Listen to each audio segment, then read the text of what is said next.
Shalom, shalom, shalom. Bonjour à vous ce matin. Comme vous le savez, par le passé, j'étais dans le monde. Donc, ces jolies lunettes, j'espère que vous connaissez bien la marque. Lisez ici, c'est quoi la marque que vous voyez là? Ça, c'est les ristournes, les restes de l'ancienne vie de l'argent. Mais c'est des choses que je ne peux plus trop mettre dans ma vraie vie parce que je dois mettre mes lunettes de vue plutôt pour pouvoir voir beaucoup de choses. Mais là, j'ai décidé de faire ma vidéo avec ces lunettes à mes yeux pour vous dire que vous qui aimez le monde, j'ai été là-bas et je suis sortie de là. Et puis, il reste quand même les débris de ces choses-là qui ne m'intéressent pas d'ailleurs. Mais juste pour vous dire, vous qui aimez le monde, qui êtes tant dans le monde, regardez la marque. C'est maison. Donc, pour vous qui voulez la vie du monde, je vous souhaite beaucoup de courage parce que je suis aussi passée par là. Donc, je vous comprends. OK. Shalom à vous ce matin. Bonjour, bonjour, bonjour. Je dis, vous qui êtes encore venus m'attaquer cette nuit, c'est comment même? Ouais, vous ne pouvez pas me laisser dormir un jour. Genre, je me couche paisiblement, ça se passe bien jusqu'au réveil, jusqu'au matin, tranquille dans la paix du Christ. Mais non, ils sont venus avec, vous voyez les colliers que les marabouts portent là, souvent là. Ils ont parfois des colliers là avec des boules de, on appelle ça quoi, les courries. Et puis il y a un long truc ici, je ne sais pas si c'est une dent de quelque chose, ça ressemble un peu à ça, blanc comme ça un peu. C'est blanc, c'est ivoire, ça avait ce truc-là. Comme m'a piqué ici, derrière la tête, ça m'a bien fait mal, hein? Mais ce n'est pas rentré dans ma tête, rien du tout. Donc vous, le groupe là qui venait m'attaquer, en croyant que vous êtes cachés ici, je sais que c'est vous, hein? Même quand vous vous êtes cachés, vous les lâches, vous voulez bien m'attaquer, mais vous ne voulez même pas que je voie votre tête. Mais vous êtes même dans quel film toujours? Non, vous êtes dans quel film vous faites? Mais vous me faites bien rire. Moi, je vous dois quelque chose. Un bon, hein? Quand on vous parle, est-ce que vous écoutez? Non. Mais quand ça va vous arriver ici, vous serez les premiers à venir vous asseoir ici pour dire que c'est moi la sorcière qui ensorcelle tout le monde. C'est ce que vous allez faire. Je vous connais par cœur, hein? Bienvenue au club. Vous là aussi là, je vous souhaite la bienvenue ici. Vous n'êtes pas fatigué? Vous n'en avez pas marre de me faire chier? Bon, je crois qu'on va enlever ces lunettes parce que ça me gêne aussi, ça me fait chier. Vous n'êtes pas fatigué de ma merde au fait? Un bon, hein? En tout cas.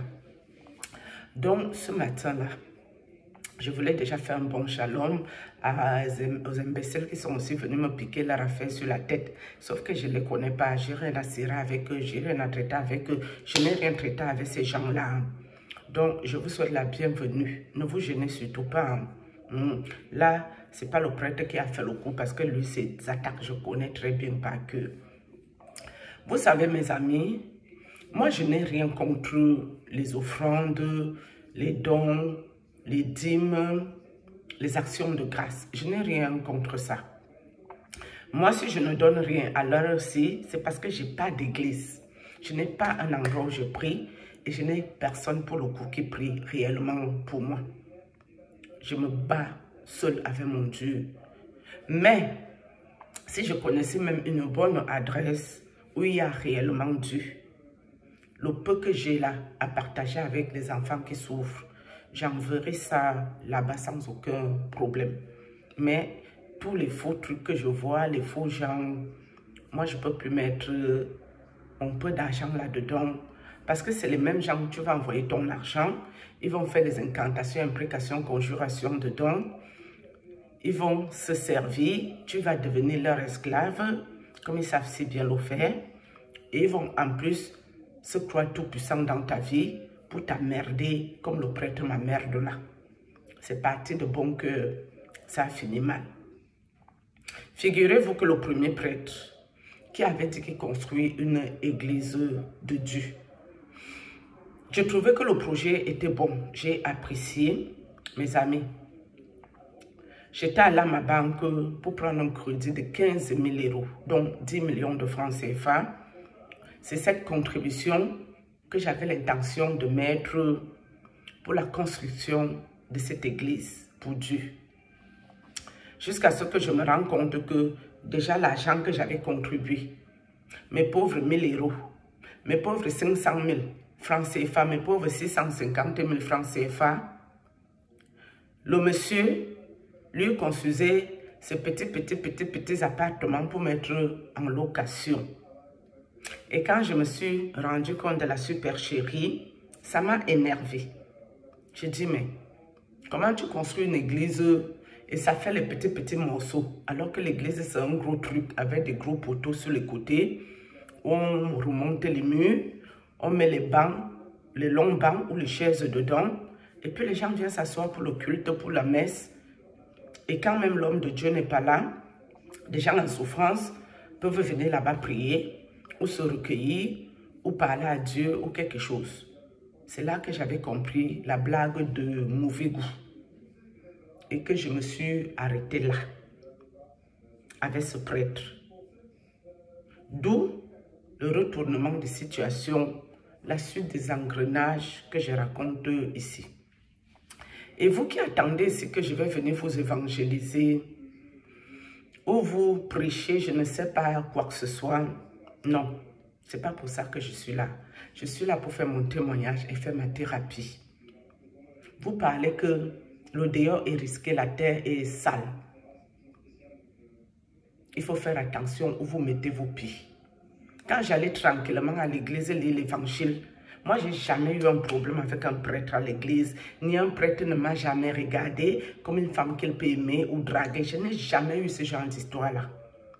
Mais c'est quand je dis à Dieu que je lui donne toute ma vie, après un coronavirus, et que je vais faire pour les petits-enfants aussi qui souffrent, parce qu'il a aussi permis que je continue à m'occuper des miens.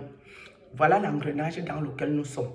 Si je n'étais pas partie de bonnes intentions là-bas, j'aurais perdu ma vie comme les autres qui ont perdu leur vie. Il y a des gens là-bas, ils ont perdu leur vie. Hein?